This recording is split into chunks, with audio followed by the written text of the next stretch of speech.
Midi 43 sur Sud Radio et on reçoit aujourd'hui Georges Kuzmanovic, président de République Souveraine et candidat à la présidentielle, ainsi que Julien Aubert, président d'Oser la France et député LR du Vaucluse. Alors, bonjour messieurs, le face-à-face avec vous, mais un débat aussi qui va vous opposer et on va parler effectivement, on voit ce qui se passe et je voudrais peut-être commencer, est-ce que vous inspire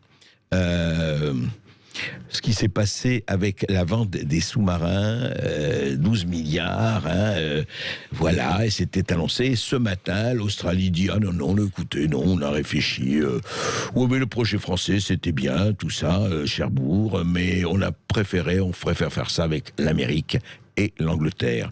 Alors, on va pas rentrer dans les détails des opérations, on n'est pas la DGSI ou la DGSE, mais simplement. Je voudrais savoir, à vous, ce que vous inspire, effectivement, ce qui s'est passé ce matin. Georges Kuzmanovic. C'est une excellente introduction pour parler de la souveraineté. Et ce qui s'est passé ce matin se prépare depuis des mois. Puisque quand même, derrière ce volte-face, sur un contrat colossal pour Naval Group, 56 milliards. 56 milliards, oui. 90 milliards de dollars australiens. Et donc qui passe pour la Grande-Bretagne, a été négocié un accord trilatéral stratégique pour le Pacifique Sud entre les États-Unis, l'Angleterre et l'Australie. Tout ça ne se fait pas de la veille au matin, donc cela fait des mois. Donc que nos alliés américains de l'OTAN, une nouvelle fois, nous baladent. Nous passons pour les dindons de la farce. Et Boris Johnson, dont le pays devait s'effondrer avec le Brexit, caracole, bien évidemment, parce qu'il a décroché un contrat colossal. Eh bien, un gouvernement souverain. Imaginons De Gaulle. Mais je croyais que gouverner, c'était prévoir. Oui, mais gouverner, c'est prévoir. Mais imaginons, on se fait avoir, on ne se rend pas compte qu'on se fait escroquer, mais là, on se fait escroquer par notre allié principal, les États-Unis. Eh bien, le minimum serait de peser dans la balance et de dire, écoutez, devant cet énième affront, parce qu'il y en a d'autres, la liste est longue comme le bras, nous sortons du commandement intégré de l'OTAN. Et on voit comment ils réagissent à cette décision, car à un moment donné, il faut taper du poing sur la table. Je vous rappelle quand il y a eu la vente du Mistral à la Russie. Les Américains nous ont demandé ne le vendez pas, on va trouver et puis on trouve un prétexte. Voilà, ça a été vendu à l'amiral Sisi, plus ou moins payé par l'Arabie Saoudite. Passons sur les questions de morale. Mais on nous a promis, les Américains nous ont promis, c'est pas grave, en compensation, vous allez vendre 50 hélicoptères Caracal à la Pologne. Une semaine après que le Mistral a été refilé à l'Égypte, qu'est-ce qui se passe ? Les Polonais signent un contrat de 2 milliards d'euros avec les Américains pour des Black Hawk. On peut rappeler aussi que le président François Hollande avait été écouté par la NSA et la décision... donc les précédents sont longés devant nous. Et donc voilà, à un moment donné, les Américains sont des cow-boys d'une certaine manière. Moi je les aime beaucoup, j'y ai vécu. À un moment donné, il faut sortir le Colt en toute amitié et dire non, là il y a une frontière, vous l'avez dépassée trop de fois, stop. Julien Aubert, faut-il vraiment sortir le Colt ? Est-ce que nous avons les moyens de sortir le Colt ? Le pouvoir qui ne s'utilise pas s'use. En fait, qu'est-ce que ça montre ? Que les États-nations n'ont pas d'amis, elles n'ont que des intérêts. Et ils n'ont que des amis, non, ils n'ont que des intérêts. Et la France, toujours un peu romantique, persiste à ne pas voir le monde tel qu'il est, en faisant confiance à ses alliés de longue date, au champ européen. Alors, on a parlé tout à l'heure de la stratégie anglo-saxonne. On peut se rappeler que même nos voisins allemands ont profité de cette crise en Australie, où d'ailleurs ils ont un homme politique qui est assez proche de leurs intérêts là-bas, pour faire de la publicité par exemple, aux Pays-Bas, où il y a un autre marché de sous-marins, pour dire, vous voyez bien, les Français, quand même, c'est pas un acteur très fiable. Donc, les Allemands placent leur pion aussi. Les Danois, bon. Donc, dans cette affaire, c'est chacun pour soi, en fait. Bon. Donc, le message numéro 1, c'est que si les Français ne se défendent pas, personne ne les défendra. Le message numéro 2, c'est de se demander, est-ce que on peut faire une politique indépendante au plan militaire, en restant dans l'OTAN, ou en tout cas en ne rompant pas avec un certain nombre d'automatismes, parce que les Américains défendent leur industrie, ils répartissent les marchés à leurs alliés, ils ont aidé ici sans doute les Britanniques. Donc soit nous disons, écoutez, un peu comme dans les années 60, finalement on va émarger, donc on va courber les chines et on va prendre la portion que vous voulez bien nous donner. Soit on dit on veut une plus grosse portion parce que nous avons d'autres ambitions et parce que la France, ça n'est pas le Yorkshire des États-Unis. Et dans ce cas-là, eh bien on se donne les moyens. La difficulté, c'est que sur d'autres marchés, je pense aux chars franco-allemands, je pense au SCAF, la France passe son temps à dire voilà, moi j'amène le savoir-faire et vous, qu'est-ce que vous amenez quelques capitaux et puis on va faire 50-50. C'est comme ça d'ailleurs que même sur Airbus, qui est un grand succès de la coopération, aujourd'hui, il y a une domination de plus en plus forte des intérêts allemands. Pareil d'ailleurs dans l'Union européenne. Donc je dirais, moi je ne leur en veux pas. Parce que, très honnêtement... Oui, ils suivent leurs intérêts. Si j'avais pu shipper le marché aux Allemands, aux Anglais en Australie, je pense d'abord à mes salariés, à mes chantiers. Voilà. La France n'est pas toujours très agressive. Donc moi, je dirais oui, il faut sortir le Colt. Et je terminerai sur une petite citation, pour vous faire plaisir, M. Berkoff. Al Capone. Vous aimez bien Al Capone? Al Capone disait « On obtient plus de choses avec un fusil et un mot gentil qu'avec un mot gentil. » Il n'avait pas tout à fait tort, Al Capone. C'est très joli. Et pour répondre à Julien Aubert, je sais que vous adorez aussi les citations. C'est des citations de la brute et du truand. Il y a Clint Eastwood et Eli Wallach. Il y a deux catégories d'hommes, ceux qui ont leur revolver et ceux qui fouillent. Ceux qui creusent. Toi, ça, c'est un excellent résumé de la lutte des classes. Mais, et toi qui creuses. Dans ce sens-là, il y a Audiard. Il me semble qu'il y a une réplique. Quand on a un pistolet bien en pogne, les gens écoutent, il y a des statistiques à ce sujet. Là, il y a beaucoup de citations à ce sujet. Mais alors justement, ça nous amène à notre sujet qui pourrait parce que je suis très heureux d'en parler avec vous, c'est le souverainisme. Alors justement, à la lumière de cela, mais allons plus loin, et je voudrais d'abord avoir votre définition. Qu'est-ce que c'est? Parce qu'on en parle beaucoup, vous savez, on dit d'abord, est-ce que c'est un truisme pour vous? On dit la gauche et droite, c'est fini, maintenant c'est mondialiste contre souverainiste, patriote et autres et autres. Alors, en fond, parlons des mots, et il faut commencer par une bonne définition. Ce qu'on soit bien s'énonce clairement. Julien Aubert, c'est quoi pour vous quand vous dites « oser la France » ? Est-ce qu'on peut encore oser la France? Et qu'est-ce que veut dire une France souveraine aujourd'hui? C'est une France indépendante. Alors le mot souveraineté, il fait peur aux Français. Pour une raison qui tient que ça a l'air vieux comme mot, ça renvoie, on leur a fait croire que défendre la souveraineté, c'est quelque part être recroquevillé. Vous avez toute une série d'adjectifs qui sont liés à ça, la France moisie, la France fermée, la France... Il y a une dialectique de l'ouverture dans la mondialisation. L'ouverture, le brassage, le métissage, la mobilité, c'est bien. La stabilité, l'ancrage, etc., c'est mal. Et la souveraineté fait partie de cette catégorie des mots qu'on a diabolisés. J'aime pas beaucoup le mot souverainisme parce que ça donne l'impression qu'on pourrait faire d'un État une idéologie, entre guillemets, ou un programme. La propriété, si vous voulez, c'est une évidence. Moi, je préfère être propriétaire que locataire. Moi, je préfère être souverain que colonisé. Alors, s'il y a des gens dans ce pays qui trouvent ça normal et trouvent ça bien d'être une colonie numérique, d'être dépendant des autres, des importations... Il y en a. Non mais, être un esclave, c'est un projet en soi. C'est pas mon projet. Mon projet, c'est plutôt d'être le maître de mon destin. De là en faire une idéologie, non, c'est une évidence. Ensuite, il y a, une fois qu'on a rétabli les conditions de l'indépendance, alors dans ce cas-là, on peut avoir un débat démocratique, et là, vous avez la droite et la gauche. Parce qu'on peut ne pas être d'accord. On peut dire, je suis souverain, mais je ne veux pas vendre mes tanks à l'Arabie Saoudite. Un homme de droite va peut-être avoir une position, un homme de gauche une autre. Mais le problème aujourd'hui, c'est qu'on ne peut plus avoir ce débat de droite-gauche. Parce que vous avez des gens qui vous expliquent, mais tout ça, c'est dépassé. La nation s'est dépassée. Il n'y a que la contrainte. Donc on doit raisonner à la contrainte qui est essentiellement économique. Et donc, c'est le fameux mot, vous ne pouvez pas. On est entouré par des gens qui vous expliquent qu'on ne peut pas. On ne peut pas parce que le juge l'a dit. On ne peut pas parce qu'on n'a plus les moyens. Donc voilà. Donc la Corée du Sud, elle peut. Faire. La Corée du Sud, elle peut, mais nous, on est la 5e puissance, on siège aux Nations Unies, mais on peut pas. Voilà.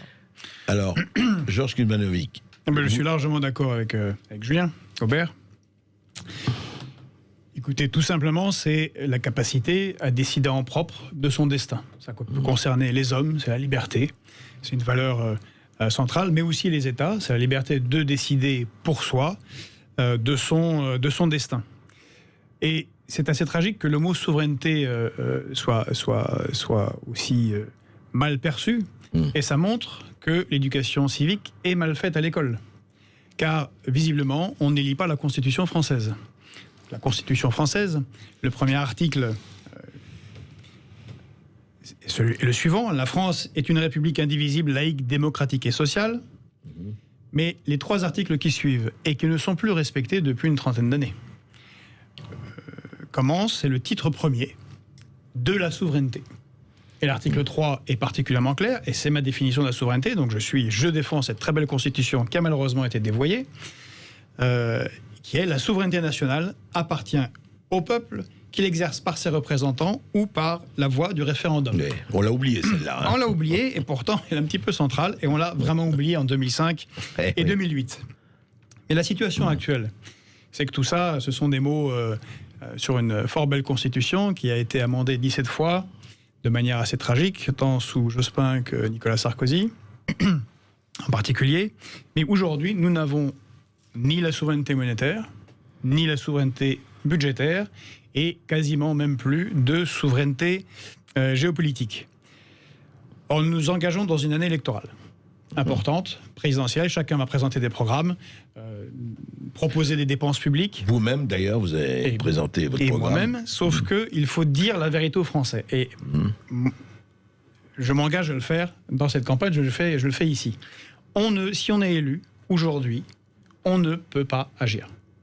Il est impossible d'agir. Vous voulez dire tout élu est condamné à l'impuissance, et condamné à l'impuissance en raison des dispositions existant actuellement. Depuis 2004, la Cour constitutionnelle a décidé de transposer les directives de l'Union européenne dans la Constitution. C'est devenu une obligation constitutionnelle. Depuis 2018, sous Emmanuel Macron, ce sont maintenant les règlements européens qui sont décidés donc par la Commission européenne qui doivent obligatoirement entrer dans la Constitution. Avoir force de loi. Oui, avoir force de loi. De toute façon, Julien Aubert me corrigera sur le chiffre, mais depuis une trentaine d'années, 80% des lois adoptées au Parlement français sont des mises en conformité avec le droit européen. Donc, de facto, on ne peut pas agir. C'est-à-dire, si vous voulez dépenser, mais quel que soit qu'on soit de droite ou de gauche, comme a dit Julien Aubert, si vous voulez construire 2 porte-avions et avoir une grande armée, eh ben vous ne pouvez pas. Ce sont des dépenses publiques, c'est interdit. Le budget est validé ou pas validé par la Commission européenne. Si vous voulez reconstruire des hôpitaux, vous parliez de déserts médicaux tout à l'heure, c'est une catastrophe. Il faut faire des investissements publics, il faut faire de la dette publique pour relancer le pays. Tout ça est impossible. On ne peut pas agir. Donc la première chose à faire pour qui que ce soit qui prend au sérieux les électeurs, c'est de proposer un référendum pour reconquérir la souveraineté. Et c'est une exigence populaire. On le voit lors du RIC. On l'a vu. On va en reparler juste après les informations avec Julien Aubert, avec Georges Kuzmanovic. Et on va se dire effectivement, mais est-ce que la souveraineté est encore possible aujourd'hui à l'heure de l'Europe et à l'heure de la mondialisation? C'est une question de courage politique. On continue le débat jusqu'à 14h avec Georges Kuzmanovic et Julien Aubert. Jusqu'à 14h, vous nous appelez au 0826 301 tout de suite. En tout cas, il y a quelqu'un qui doit se retourner tellement de sa tombe, qui doit avoir non pas le tournis, mais qui s'est vu où il est, c'est un certain général de Gaulle. C'est vrai que si ce que j'espère, le ciel existe, Dieu existe, etc., il doit être au paradis, il doit regarder tout ça.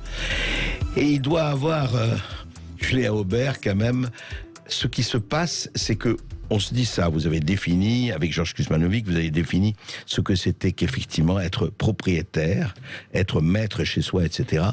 Mais apparemment, est-ce que c'est encore possible ou est-ce que c'est un vœu pieux? Je veux dire, on est en 2021, il y a l'élection présidentielle, mais au-delà de l'élection présidentielle et de la politique au sens électoral du terme, est-ce que la France, 6e puissance économique mondiale, a encore une marge de manœuvre et si oui, laquelle? Évidemment.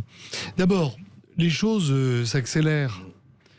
Je suis profondément convaincu que dans l'abstention aujourd'hui, chez ces millions de gens, il y a en fait un fond gaulliste. C'est-à-dire des Français qui attendent que le politique vienne résoudre les sujets, les problèmes, qui ont confiance dans le politique, mais qui ont perdu la confiance dans la classe politique. Le jour où un éclair de confiance traversera la nuit de notre démocratie, vous verrez qu'on verra sortir des bataillons de gens qui se diront là je peux y aller voter. Où il est cet éclair de confiance? L'éclair de confiance, il parle d'une personnalité, d'un homme ou d'une femme qui, voilà, à un moment donné, arrive. La difficulté, c'est qu'il y a trop de cynisme. Les gens ne vous croient plus, ne vous écoutent plus. Il y a des gens là qui doivent nous écouter, qui disent ouais, baratin des politiques, etc. Donc vous ne pouvez construire la confiance que sur les faits. L'exemple. Parce qu'il n'y a que ça. En fait. Mais c'est plus compliqué quand vous êtes dans l'opposition. Parce que vous avez le magistrat de la parole, mais vous n'avez pas le magistrat de l'action. Et donc au moment de donner les clés, les gens vous disent mais comment avoir confiance? Et donc c'est un cercle vicieux. J'avais écrit un livre sur ça qui s'appelait Salaud d'élu. Donc est-ce que c'est possible? Oui. D'abord, à l'échelle de l'histoire, attention, rappelez-vous que les nations naissent, meurent, trébuchent, se redressent. Il y a eu des situations dans l'histoire où la France était plus mal. Hein. Sous François Ier, à un moment donné, on se sentait quand même très entouré. Trop entouré. Sans revenir au XXe siècle. Donc oui, à condition d'avoir la vision claire, je pense qu'il faut partir de l'industrie de défense, où il y a encore une conscience souveraine. À partir de ce bloc de défense, créer un noyau industriel. Donc se demander... Réindustrialiser. Oui, réindustrialiser, en commençant par l'énergie, qui est mon secteur de prédilection, où on a des atouts, il y a des choses, si vous voulez, sur lesquelles on a des atouts. Sur l'agriculture, sur l'énergie. On est en train de se faire dépasser. Vous savez, par exemple, la Chine est devenue le 2e pays nucléaire du monde. On s'est fait dépasser. Bon, à force de faire n'importe quoi depuis Hollande et son successeur Emmanuel Macron. Donc ça suppose d'avoir une stratégie, mais ça suppose aussi d'avoir les hommes et les femmes. Aujourd'hui, ils sont dispersés, façon puzzle. On voit bien, il y a plusieurs candidats dans des camps différents. Moi, j'ai sans doute parfois plus de points communs avec mon contradicteur d'aujourd'hui qu'avec certains membres de ma famille. Qui vient de la France insoumise, rappelons-le. Et parce que quand, je veux dire, pour aimer la France, vous n'avez pas besoin de passeport. Bien sûr. Puis ensuite, vous savez, vous parlez de De Gaulle. Je crois qu'en fait, ce sont les mêmes phénomènes qui sont à l'œuvre. Vous avez toujours cette espèce de pensée conformiste des élites qui vous amène vers le gouffre, avec un soupçon de morale. Et malgré, je dirais, la preuve depuis 30 ans que tout va de plus en plus mal, les gens continuent à avoir... Vous avez des gens à qui on donne des micros, ça fait 30 ans qu'ils se trompent. 30 ans que ce sont des boussoles qui indiquent systématiquement le Sud. Mais non seulement ils se trompent, mais ils ne reconnaîtront jamais leurs erreurs ou leurs fautes, et ils continuent à donner des leçons. Jamais. Ouais. Oui, mais alors comment... Non mais, justement, franchement, parlons... Concrètement, on sort comment de ce cercle vicieux? On le dit, on analyse. On gagne l'élection présidentielle. Ah voilà. Et donc c'est maintenant ça. Dans la Ve République, c'est facile. Vous avez une seule porte d'entrée. Voilà. Après, il faut se demander comment on gagne l'élection présidentielle. Alors là, il va vous expliquer. S'il est beaucoup plus intelligent et beaucoup plus expérimenté que moi. Il est bien parti d'ailleurs. Voilà. Alors effectivement. Beaucoup plus tête brûlée. Non mais tout à fait, mais juste un mot. Sur la question que vous posiez, André. Moi j'aime prendre un exemple qui est celui de la Corée du Sud. La Corée du Sud est un pays qui en 1960-1965 était sous une dictature et qui était largement agricole et très arriéré. Aujourd'hui, la Corée du Sud est un pays qui rayonne dans le monde industriellement.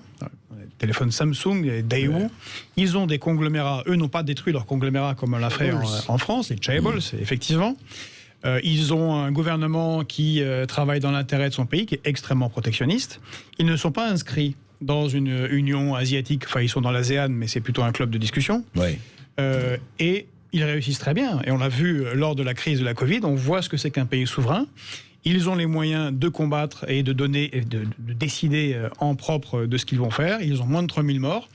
La Corée du Sud, c'est 2/3 de la surface de la France. Et c'est 50 millions d'habitants. Oui, on peut comparer, c'est vrai que la comparaison... Et si on regarde la France, alors on a une classe politique qui depuis 30 ans dit à tout le monde on est faible, on est petit, on peut rien faire, mais mon Dieu, mais c'est pas possible. On a la 2e surface maritime mondiale dans la guerre, la course aux ressources qui s'engage aujourd'hui, puisque nous sommes en tension sur toutes les ressources. Bien évidemment que c'est un élément de puissance, si on se donne les moyens de l'utiliser. Nous avons la 3e langue en termes de portée dans le monde. Et puis, comme l'a dit Julien Aubert, nous avons des leviers extrêmement forts. On a le nucléaire. Bon, il est malheureusement sabordé, c'est Astrid qui a abandonné, c'est le projet Hercule, c'est Alstom qui a été vendu avec la complicité large de notre actuel président de la République, M. Emmanuel Macron.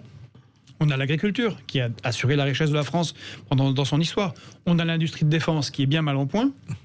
Mais tout ça existe encore. Il y a des beaux restes. Des beaux restes énormes. Et puis une histoire. Faut arrêter de vendre les bijoux de famille, quoi. Non, mais il y a une histoire et puis un rayonnement. Mais effectivement, on a une classe politique qui est inscrite dans une étrange défaite.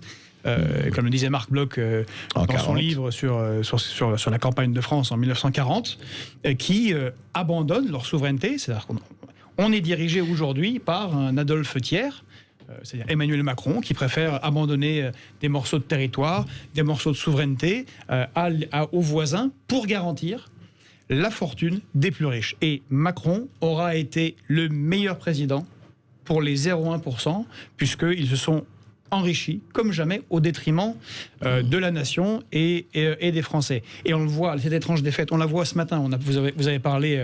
Vous avez évoqué le sujet des sous-marins.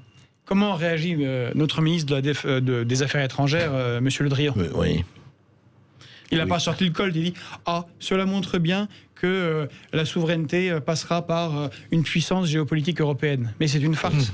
Quand on sait que c'est les Allemands qui nous ont apporté sa monnaie la planche, c'est moi qu'il a tout compris.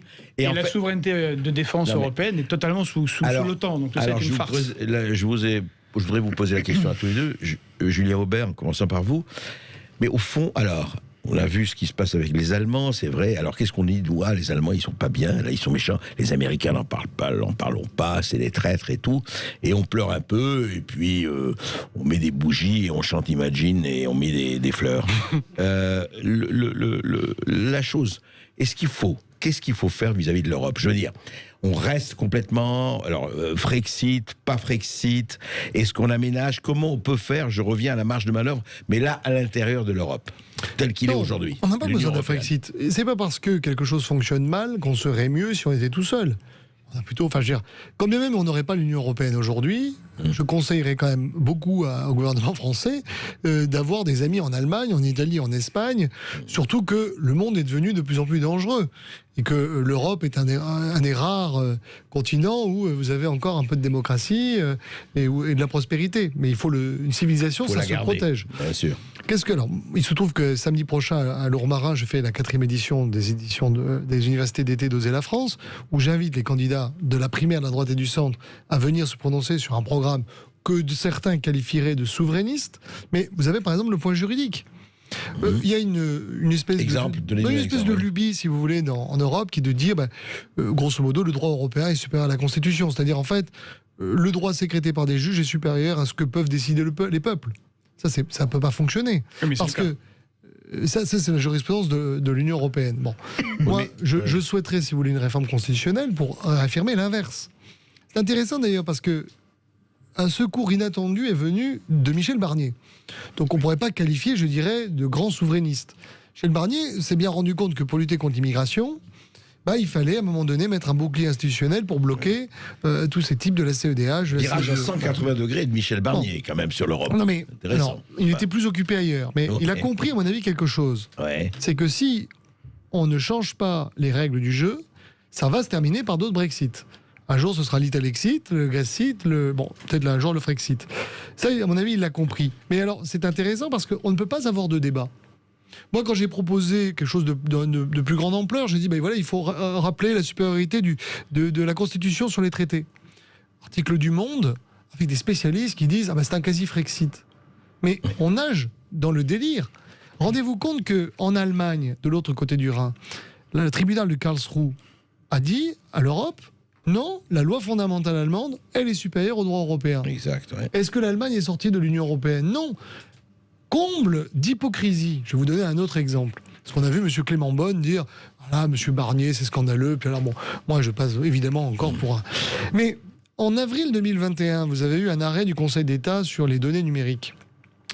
Et notre propre gouvernement a requis devant le commissaire du gouvernement qu'il écarte la jurisprudence européenne et qu'il réaffirme que la Constitution pouvait écarter le droit européen. Notre propre gouvernement. Donc vous voyez l'hypocrisie dans laquelle on est. C'est-à-dire que le gouvernement, et on est bien conscient, d'ailleurs, quand il est devant ses propres tribunaux, il dit évidemment qu'il faut repousser cette jurisprudence européenne, mais quand on le met dans le débat politique, dire non, mais vous n'y pensez pas. C'est parce que ça empêche les débats sains. Faites ce que je dis, pas ce que je fais en réalité. On se retrouve juste après cette petite pause. Et le débat sain, justement, il continue sur Sud Radio jusqu'à 14h avec vous au 0826 300 300. Vous pouvez poser vos questions en direct. Sud Radio, à tout à l'heure 18 sur Sud Radio. Julien Aubert, Georges Kuzmanovic sont avec nous. On parle de souverainisme en direct sur Sud Radio. Et on file au standard. On accueille Bertrand qui nous appelle de Dordogne. Bonjour Bertrand. Oui, bonjour Bertrand. Bonjour, bonjour André, bonjour à vos invités. On vous écoute Bertrand. Bonjour.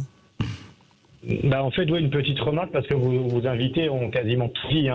C'est-à-dire que moi je pense qu'en acceptant la mondialisation et ce principe de libre-échange quasiment très dérégulé, on accepte la perte de souveraineté. D'ailleurs, ça va ensemble.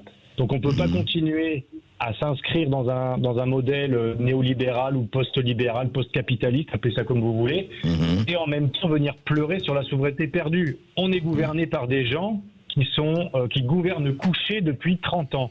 Ces gens-là gouvernent couchés devant toutes les puissances dominantes, en particulier quand ça vient des États-Unis. On l'a bien vu, l'exemple donc des ventes d'armes de ces dernières années est vraiment significatif. Au passage, j'aimerais moi que la France s'illustre dans autre chose que la vente d'armes de guerre. Ça commence à m'ennuyer un petit peu aussi. On devrait utiliser nos ingénieurs, nos techniciens, nos scientifiques pour travailler sur les énergies renouvelables décentralisées, par exemple, plutôt que de faire des armes de guerre qui vont contribuer à des massacres à l'étranger. Bon, ça c'est une parenthèse.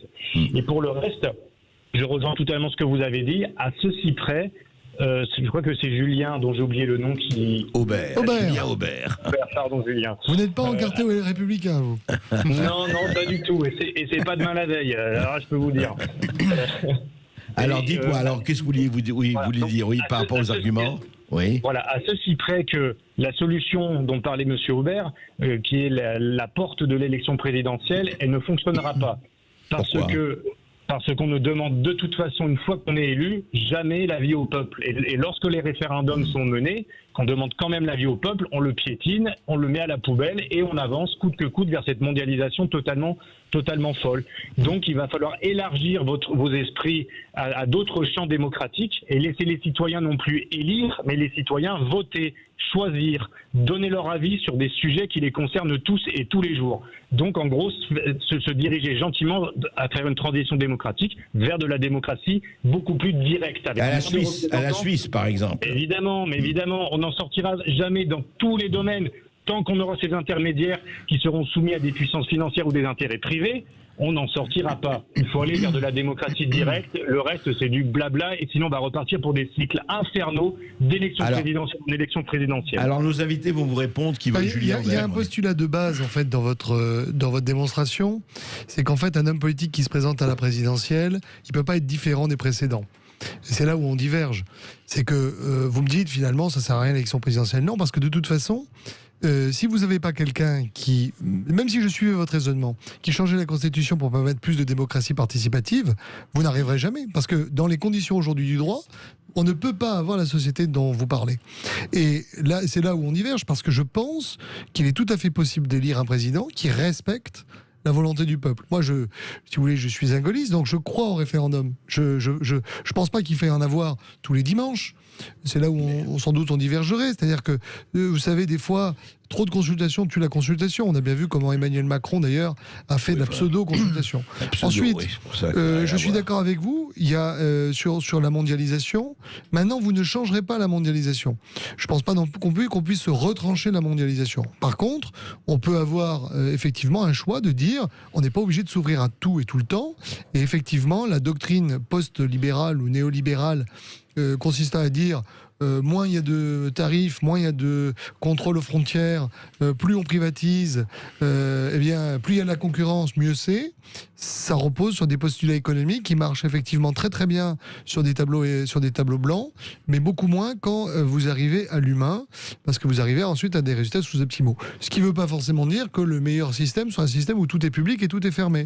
Mais entre les deux, il y a, je crois, de la place pour une stratégie qui soit intelligente. On va en parler. Et on l'a vu pendant la crise de la Covid. Oui, exact. On va prendre, Georges, on va prendre un autre auditeur. Oui, merci Bertrand. On va prendre Julien qui nous appelle du Val-de-Marne et qui veut revenir, il me semble, sur le Frexit. Bonjour Julien. Oui, bonjour Julien. Bonjour mon cher André, Maxime et également à vos deux invités très intéressants. Mais oui, je voulais revenir en fait à ce que vous disiez parce que en fait, alors je comprends la démarche de monsieur Kuzmanovic. Par contre, monsieur Aubert, vous avez créé votre micro-parti au sein de LR. Perdu. Si, vous êtes toujours à LR. Oui, mais Oser la France n'est pas dans LR. Alors du coup, vous êtes quoi? Vous êtes LR ou vous êtes Oser Je la suis France? député Les Républicains et président d'un mouvement Double qui n'a aucun lien avec les Républicains et qui rassemble des gens de droite, mais aussi des gens de gauche. D'accord. Et donc vous, clairement, vous vous positionnez pas sur un Frexit, si j'ai bien compris. Clairement, non. Parce que, expliquez-moi comment vous allez réussir à être souverain, je parle de manière pratique, oui. Parce qu'on nous répond à chaque fois, oui, on va renégocier les traités. Ça fait 40 ans lors des élections présidentielles qu'on entend changer d'Europe ou une autre Europe, etc. Vous savez très bien que c'est techniquement impossible. Je rappelle que qui contrôle la monnaie d'un État contrôle ce même État. Et que l'Union européenne dans le monde, c'est l'exception, c'est pas la norme. Sans retrouver une souveraineté, notamment monétaire, sur Schengen, sur la CEDH, sur l'OTAN, vous savez très bien qu'on ne peut en réalité pas faire grand-chose. Vous avez cité l'exemple de l'Allemagne, mais vous savez très bien que l'euro est en réalité un gros Deutschmark et que c'est elle qui tire les marrons du feu. Parce que derrière, il faut se poser la question. Et monsieur Asselineau, en salle, avait très bien posé. Qui gouverne la France? Vous savez très bien qu'aujourd'hui, c'est une oligarchie financière et médiatique qui place quasiment le président de par leur exposition médiatique avant les élections. Et vous avez, pour terminer, monsieur Asselineau l'avait d'ailleurs très bien rappelé, vous avez une stratégie dans l'art chinois de la guerre qui rappelle le stratagème des chaînes. C'est-à-dire que, en fait, on est embrigadé dans une espèce d'alliance absurde et autobloquante de pays entre eux, le principe de l'Union européenne, qui nous empêche en fait de pouvoir nous défendre et d'agir de manière agile. Donc concrètement, j'aimerais comprendre comment vous ferez sans renégocier les traités, c'est impossible, et sans sortir de l'Union européenne avec un Frexit. Alors Georges Kuzmanovic et Julien Aubert aussi répondra. Bon, je l'ai dit tout à l'heure, je crois que c'est assez clair, il est impossible d'avoir une quelconque politique sans rompre avec cette Union européenne-là, et le 7 est important. Des projets européens, il y en a eu beaucoup, dont un qu'on n'a pas beaucoup apprécié, c'était celui d'Adolf Hitler et de l'Allemagne nazie. C'était un projet européen aussi. Bien évidemment, cette Union européenne n'est pas comparable en ce sens-là, mais c'est une Union européenne qui est là pour favoriser les banques et les institutions financières et pour faire des transferts de souveraineté massifs, de la souveraineté populaire et des souverainetés nationales. Donc, on ne peut pas agir dans l'intérêt de son peuple si on ne rompt pas avec cette Union européenne. Ce qui ne veut pas dire qu'on ne peut pas avoir des accords bilatéraux, multilatéraux, et faire l'Europe, et faire l'Europe des nations et des peuples que De Gaulle appelait de ses voeux. Et donc, j'ai eu un petit enseignement militaire dans ma vie, et je ne suis pas l'homme d'un plan. Ça n'existe pas. C'est l'assurance de perdre les guerres comme en 1870.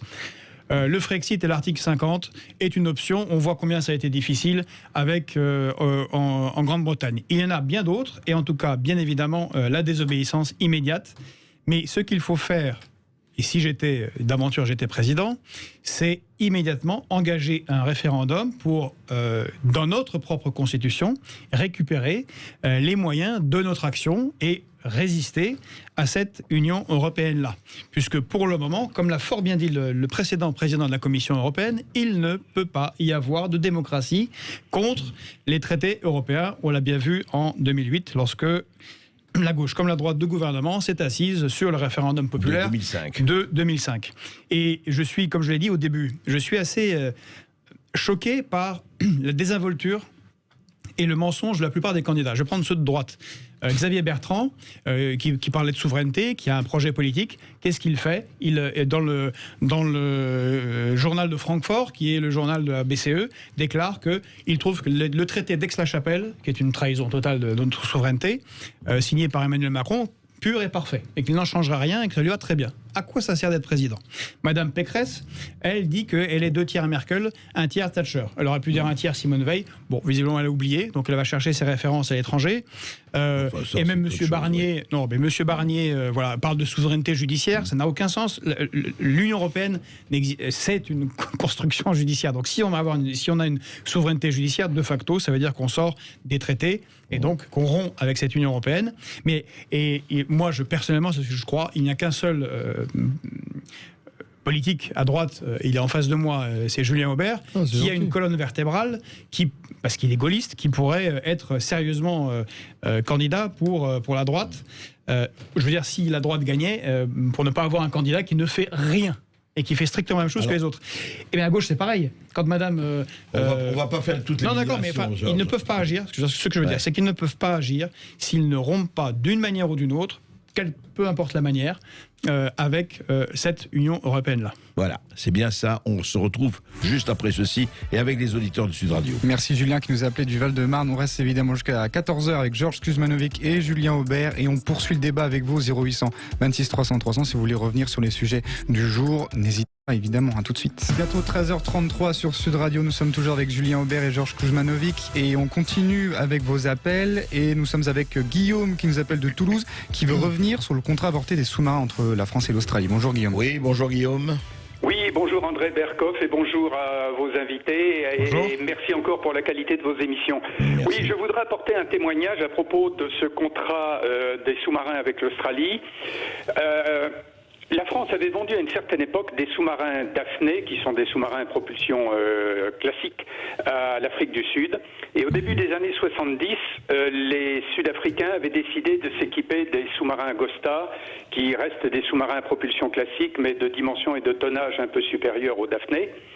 Et donc à l'époque, moi, jeune ingénieur dans une entreprise qui travaillait sur des moyens de formation des équipages, j'étais parti avec plusieurs collègues en Afrique du Sud pour discuter de la formation des futurs équipages. Quand on a appris que le gouvernement français, sous la pression des Américains qui mettaient en avant l'apartheid et qui régnait à cette époque-là en Afrique du Sud, avait décidé de ne pas donner suite à ce contrat. Sauf que on a pris quelque temps après que les Américains avaient vendu des sous-marins à l'Afrique du Sud. Donc l'apartheid Bis repetita, quelque chose qui les gênait pas. Ouais, c'est fou. Si je peux me permettre, Guillaume, vous avez parfaitement raison, et ça s'est reproduit tant et tant de fois, et encore récemment sous Donald Trump. Donald Trump rompt l'accord de Vienne sur le nucléaire iranien. Oui, tout à fait. Et là, on a eu... J'étais très surpris parce que Monsieur Le Maire, ministre de l'économie, a tapé du poing sur la table. Il dit c'est pas admissible, c'est pas bien. Nous avons des intérêts en Iran. Et puis 6 mois après, qu'est-ce qu'il faisait ? Il convoque les grands patrons à Bercy pour leur expliquer qu'il faut se carapater au plus vite d'Iran et d'abandonner nos parts de marché là-bas, ce qui est une catastrophe pour Peugeot, pour Total, pour tout un tas d'entreprises. Et qu'est-ce qui se passe 2 mois après ? C'est Ford qui ouvre des usines à côté de Téhéran. On se dit, mais justement, ça se reproduit tout le temps, et on a une classe dirigeante. Oui. On ne peut pas dire, ils ne sont pas idiots, ils ont tous fait des grandes écoles, ils ont lu des livres. C'est volontaire, c'est une étrange. Non, c'est une étrange défaite. Ils ont choisi d'abandonner l'idée d'une France puissance, l'idée d'une France régnant dans le monde, et ils veulent être proconsul des Gaules. Voilà. Oui, d'un empire qui est les États-Unis, et puis ça ira très bien. Voilà. Oui, vous dites, Guillaume ? Je dis, on a des politiques qui baissent la garde en permanence. Oui, quand ils ne baissent pas autre chose. Oui, après, après, vous savez, il faut toujours se demander. D'abord, je pense qu'on réagit assez bien dans notre pays aux stimuli moraux. Parce que droits de l'homme, etc. Donc il y a une forme de mauvaise conscience à assumer notre héritage, l'héritage de Richelieu. Vous savez, ce sont finalement souvent les religieux qui savent le mieux faire de la politique, parce qu'ils arrivent très bien à partager les sujets. Donc, nous sommes le pays de Richelieu, mais nous avons inventé le réalisme en politique, mais malheureusement, nous menons souvent une politique plus proche de Woodrow Wilson. Et puis, deuxièmement, il y a parfois derrière, je dirais, les excuses officielles, des choses beaucoup plus basses. On ne sait pas les moyens de pression que les services étrangers peuvent faire sur certains de nos décideurs, publics ou privés. Vous avez parfois, il est tout à fait possible que certaines décisions qui apparaissent totalement aberrantes soient le fruit en réalité de pression à des niveaux divers et variés. Au niveau service de renseignement, etc. Bah oui, il est arrivé par le passé, vous savez, il y a eu un ministre en voyage en Corée, qu'on avait photographié en position relativement dénudée. Bon, ça fait un dossier, puis si un jour vous vous retrouvez 20 ans plus tard ou 10 ans plus tard en position de décider, on vous dit, vous savez, on a les photos. Il ne faut pas avoir d'angélisme. Alors, je dis, c'est pas Bruno Le Maire, je précise. précise. Mais ce que je veux dire, c'est que ça renforce également, d'ailleurs, le fait que nous sommes espionnés. Donc, on doit effectivement se défendre. Ce qui suppose, effectivement, d'avoir une vision réaliste des rapports de force. Il ne faut pas mettre de l'affect. Il faut juste comprendre que nous jouons seuls contre le reste du monde. On peut avoir des alliés, je dirais, temporaires. Voilà. Et ceux qui croient que l'Union européenne, c'est toujours la meilleure alliance, ce sont des gens qui diraient, en fait, quand on fait championnat du monde ou la coupe du monde, en réalité, il faut toujours avoir la même équipe. Voilà, parce qu'on a toujours fonctionné avec eux. Non. Des fois, il faut peut-être faire venir un Brésilien. Et pour aller dans votre sens, Julien Aubert, je rappelle que la vente d'Alstom a commencé par la mise en prison pendant 24 ou 25 mois, en tout cas 2 ans, de M. Pierucci, un dirigeant d'Alstom. C'est un pur racket. Et l'objectif était d'obtenir les brevets, ce qu'ils ont réussi. Et bravo pour Richelieu, parce que c'est lui quand même qui a fondé Naval les chantiers. Oui, voilà, les chantiers Naval. Voilà. Bravo. Merci Guillaume. Et on accueille maintenant Martial. Vous nous appelez de loin, je crois, Martial, c'est ça ? Martial, bonjour. Oui. Vous nous appelez d'où ? Vous nous appelez d'où, Martial ? De Crète.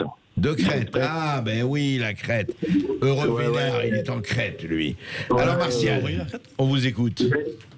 Déjà, André, je voulais vous remercier d'être venu faire vos émissions, parce que pendant l'été, c'était un peu... Moi, j'ai trouvé que je m'ennuyais un peu sur vos émissions. Hein. C'est gentil. Écoutez, faut bien que de temps en temps que le corps exulte. Oui, je comprends. Alors, dites-moi, Martial. Alors, j'ai plusieurs sujets, moi. Alors, le premier, c'est sur la ville de Rose, à Vernon. Rezé, oui. Rosé, ouais. En fait, comme dit la chanson de Cabrel, hein, et ça continue encore et encore, quoi. Hein. Eh oui. Mais j'avais tendance à dire, comme le Cloutier le disait, vous aviez un peu choisi la guerre ou le déshonneur. Voilà, vous avez choisi le déshonneur pour éviter la guerre, vous aurez le déshonneur et la guerre, disait Winston, absolument. Voilà. Premier point. Après deuxième point, c'est sur la vente des sous-marins. Oui. Comme d'habitude, hein, les Américains nous copient, hein, et puis voilà, on dit rien, et puis on espère, et puis, bien entendu, c'est la France qui se dit, quoi, hein, voilà. Donc, quand on aura des politiciens qui sont capables de dire non à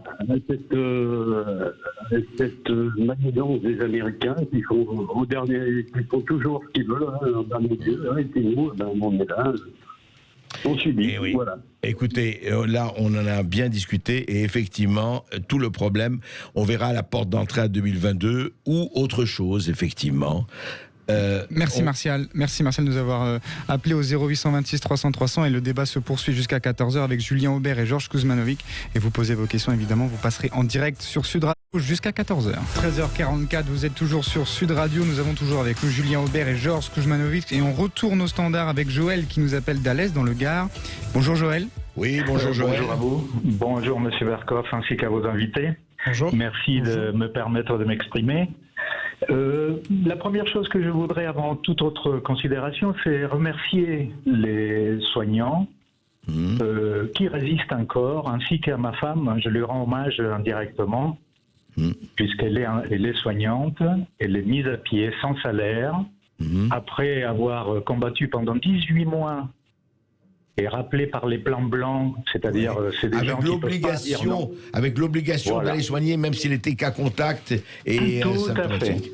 Tout à fait. Il faut le rappeler, ça. Hein. Et il faut rappeler aussi que les soignants, les pompiers, les militaires, etc., quand ils font grève, le seul droit qu'ils ont, même pas les militaires, je parle pour les soignants, donc, le seul droit qu'ils ont, c'est de porter sur leur blouse « je suis en grève », puisqu'ils ne peuvent pas exercer ce droit. Tout à fait. Donc, je reviens vers vous pour vous dire le suivant. Rappeler à vos auditeurs que les soignants ne sont pas seuls. Je sais qu'il y en a beaucoup qui se sentent seuls, isolés, comme le cas qui me concerne, sur un EHPAD de 180 infirmiers, il n'y en a que 2 qui ne sont pas vaccinés. Donc facilement mis à pied, etc. Bien sûr. Aussi, je tiens à rappeler que ce n'est pas le chiffre français, puisque notre ministre, Monsieur Véran, lapsus révélateur, nous signale qu'il y a 3000 mises à pied, chose qui est totalement fausse. Seulement sur Nîmes, et je suis bien placé pour vous le communiquer, il y a 300 personnes qui sont mises à pied sur un hôpital de 1600. Donc déjà, soit nous sommes un cas exceptionnel en France, soit il y a une erreur de la part du premier médecin de France. Voilà. Est-ce que je peux faire un parallèle? Est-ce que j'ai une seconde pour m'exprimer autrement?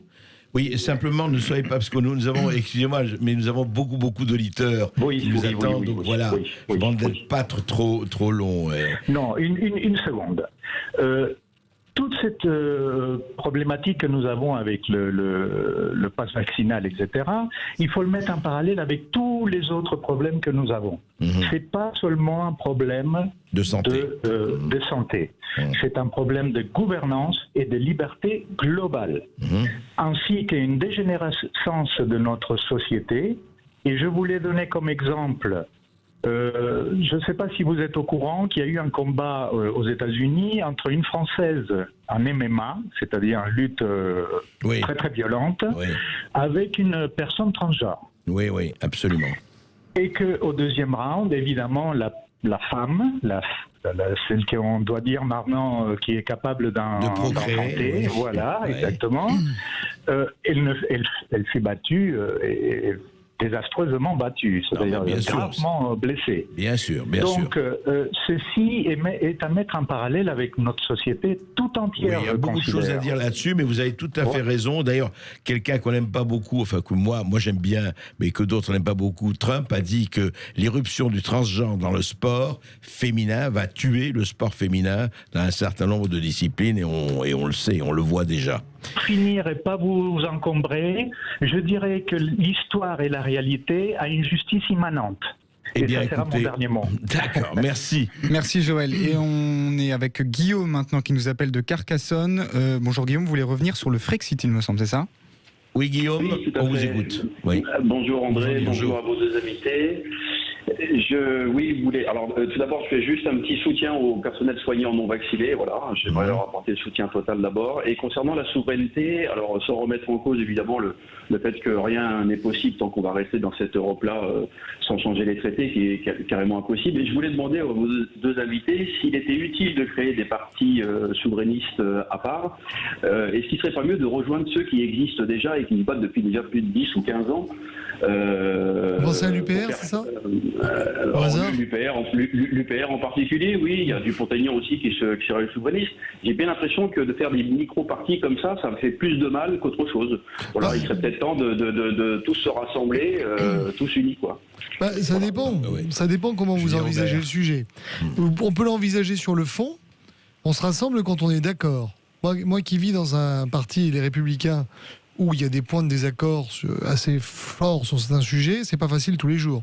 Vous voyez, par exemple, je ne me qualifie pas de souverainiste, plutôt de gaulliste, je suis contre le Frexit. Donc pourquoi est-ce que j'irais, par exemple, à l'UPR qui est pour le Frexit? Après, vous avez une deuxième question, qui est une question de politique, qui est que dans un parti, vous avez un seul chef. Donc, entre Nicolas Dupont-Aignan... Oui. Mais enfin, entre Nicolas Dupont-Aignan, si vous voulez, et M. Asselineau, ça fait déjà 2. M. Philippot, ça fait 3. Bon, donc vous pouvez aussi avoir des questions, je dirais, de gouvernance typique. Bon, donc moi, ce que je regarde, c'est le résultat. C'est comment est-ce qu'on fait progresser les idées. Ce que je remarque, c'est que depuis que j'ai créé Oser la France, les Républicains ont mis dans leur programme le mot de souveraineté. Que dans les candidats de la primaire de la droite et du centre, on a des gens qui ont des propositions qui, pour une fois, ont transgressé le dogme habituel. Donc, ça n'est pas le Pérou, mais c'est un combat qui vise à transformer un grand parti de gouvernement et à le faire revenir, alors qu'il a les possibilités, lui, de gagner sur mes sujets. Et quand vous regardez la Grande-Bretagne, le salut n'est pas venu de M. Farage. Il est bien venu d'un certain Boris Johnson, c'est-à-dire de quelqu'un qui était membre de l'élite du parti. Pareil aux États-Unis avec Donald Trump, qui n'a pas créé un parti en dehors, mais qui a bel et bien gagné au sein des Républicains.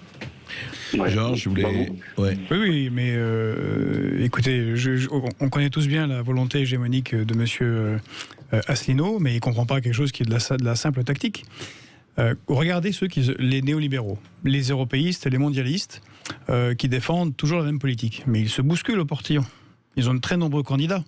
L'avantage que ça leur donne, c'est qu'ils répètent tous la même chose de nombreuses fois.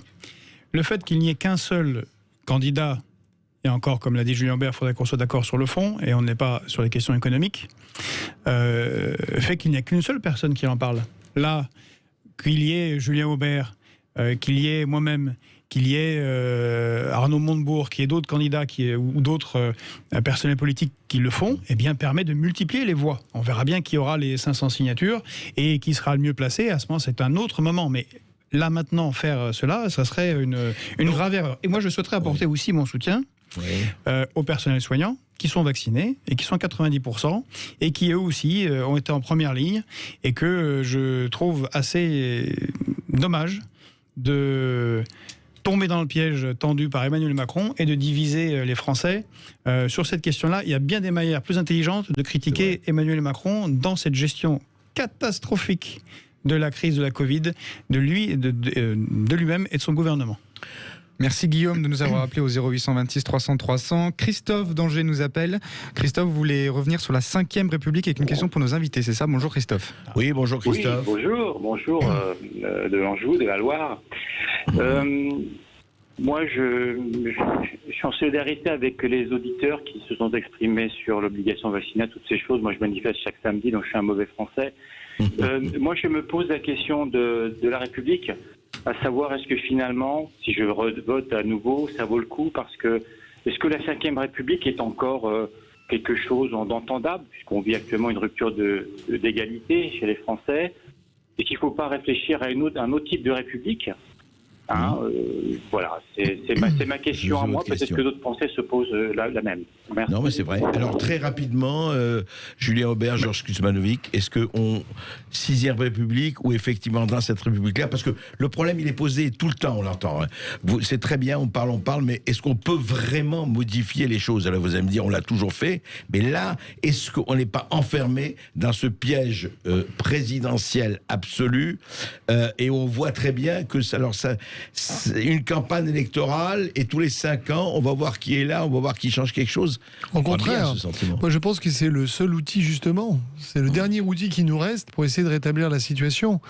Il n'y aurait rien de pire que d'avoir un régime comme la 4e République où l'autorité serait totalement émiettée et où en fait tout serait dans les mains d'un Parlement incontrôlable. Et il n'y a qu'en France qu'on considère qu'il faut changer les règles du jeu et que ça va régler le problème. Le problème, il ne vient pas des règles du jeu. Le problème, il vient des hommes et des femmes. Lorsque le Crédit Lyonnais a fait des bêtises, on a ripolliné le nom, d'accord, mais on a surtout viré les responsables. C'est pas en disant, écoutez, on va détruire le Crédit Lyonnais et puis reconstruire la Société Générale avec les mêmes responsables qu'on aura des pratiques qui changent. Alors le problème, c'est que ce sont les mêmes responsables politiques qui sont toujours là. Non, il y a beaucoup qui sont partis maintenant. Honnêtement, regardez la scène politique d'aujourd'hui, elle n'a plus rien à voir à la scène politique d'il y a 15 ans. Oui, c'est vrai. Est-ce que c'est pour le mieux? C'est un autre problème. Ça, c'est les gens qui votent. Alors, moi, je ne crois pas à la 6e République pour la bonne raison que les constituantes se font dans les moments de césure historique et c'est le peuple qui s'en saisit et pas des politiques ou des intellectuels qui pensent dans leur coin. Ça ne marchera pas et ça n'a jamais fonctionné comme ça dans notre histoire. Sauf cas exceptionnel, mais c'était quand même De Gaulle qui a proposé la 5e et encore, c'était quand même un moment de crise assez intense. Et là où je suis peut-être pas d'accord avec Julien Aubert, je suis entièrement d'accord sur le fait que... Heureusement que vous n'êtes pas d'accord sur tout. La 5e République est une excellente chose, c'est une constitution qui donne les moyens de l'action, mais contrairement à ce qu'on dit et qu'on répète de manière absurde, c'est aussi un système parlementaire. Le problème, c'est que la règle du jeu, pensée par De Gaulle, a été changée 17 fois. Entre autres, la réforme constitutionnelle imposée par Lionel Jospin, qui met à égalité les élections législatives et parlementaires. C'est ça qui a tué le Parlement. Avant, si on se souvient, dans la 5e, il y a eu des cohabitations. C'est bien que là, on voyait bien qu'on pouvait avoir un président. Donc ça marchait. Je suis d'accord. Le problème, c'est qu'il faut rétablir l'usage du référendum, qui n'a, par exemple... Il faut rétablir de nombreuses choses. Il faut 3 de la Constitution, Georges. Oui, évidemment. Mais c'est ce que j'ai dit tout à l'heure. Représentation et référendum.